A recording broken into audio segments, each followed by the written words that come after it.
लेकिन उनमें जानी दुश्मनी थी। दोनों एक दूसरे को बिल्कुल पसंद नहीं करते थे और हर वक्त बस एक दूसरे को परेशान करने के बारे में ही सोचती रहती थी। उनके लड़ाई झगड़े से उनकी माँ भी बहुत परेशान रहती थी। एक दिन सुबह के समय दोनों फिर से आपस में लड़ने लगी। नीता की बच्ची, तूने आज फिर से मेरा सामान चुरा लिया, छोड़नी। अरे देखो देखो देखो, आज तो चोर के घर पर चोरी हुई है। चुड़ैल, मैं तुझे जान से मार दूंगी। बहुत दिनों से तू मेरे हाथों से पिटी नहीं है ना, इसीलिए तेरा दिमाग बहुत खराब हो रहा है। तो मैं क्या तुझे छोड़ दूंगी डायन? आप हाथ तो लगा के दिखा मुझे। दोनों एक दूसरे को बहुत मारती हैं। ये सारा शोर सुनकर उनकी माँ भागी भागी वहां आती है। अरे अरे अरे, क्या हो गया? छोड़ो एक दूसरे को।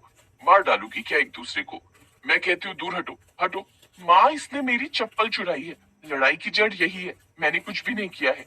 ओ, और तूने भी तो मंदिर से ही चुराई थी, मैंने तुझसे चुरा ली। आई बड़ी मुझ पर इल्जाम लगा रही है। हे भगवान, कैसी लड़कियां हैं ये। तुम दोनों को देखकर कौन कहेगा कि तुम सगी बहनें हो। अरे करम चलियो, मैं कहती हूँ छोड़ो एक दूसरे को। जाओ जाकर कोई दूसरा काम करो।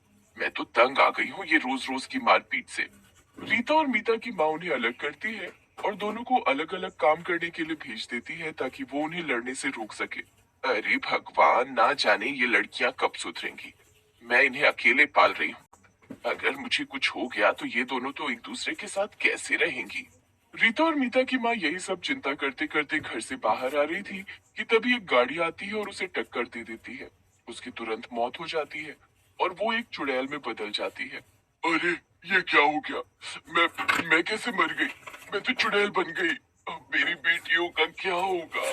चुड़ैल वहां खड़ी होकर यही सब सोच ही रही थी कि तभी उसकी दोनों बेटियां भागी भागी आती है। माँ, माँ, ये तुम्हें क्या हो गया? अब मैं कैसे जीऊंगी माँ? तभी मीता उसे धक्का दे देती है और खुद आकर अपनी माँ की लाश के पास बैठ जाती है। हट उधर डायन कहेगी, मेरी माँ को खा गई और अब नाटक कर रही है। मेरी बेचारी माँ। देखो तो जरा इन लड़कियों को, मेरे मरने के बाद भी इन्हें चैन नहीं आया। अब भी कुत्ते बिल्ली की तरह एक दूसरे से लड़ रही हैं। अब तो मैं इन्हें रोक भी नहीं सकती, क्या करूँ अब? देखते ही देखते रीता और मीता फिर से एक दूसरे से झगड़ने लग जाती हैं। वो दोनों एक दूसरे को गिरा गिरा कर मारने लगती हैं। कई लोग वहां खड़े खड़े सारा तमाशा देख रहे थे, लेकिन कोई भी उनके बीच में नहीं बोलता।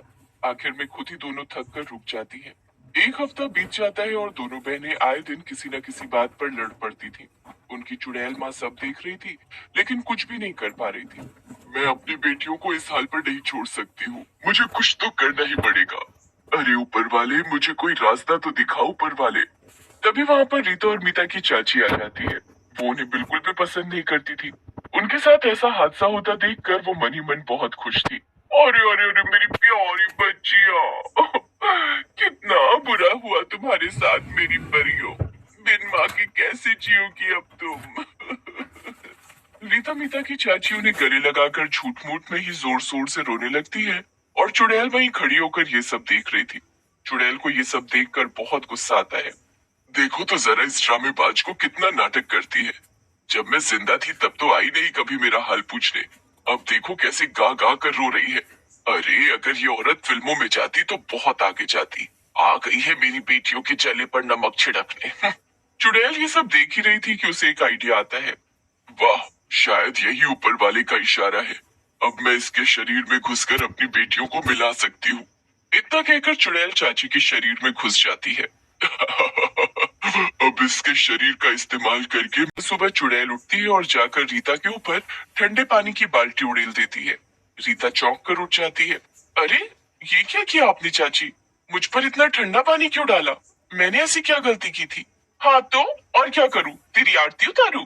इतनी सुबह हो गई है और तू अभी तक आराम फरमा रही है। चल, और चल के झाड़ू पोछा कर और साथ में। क्या? मैं? लेकिन मुझे तो ये सब करना नहीं आता चाची।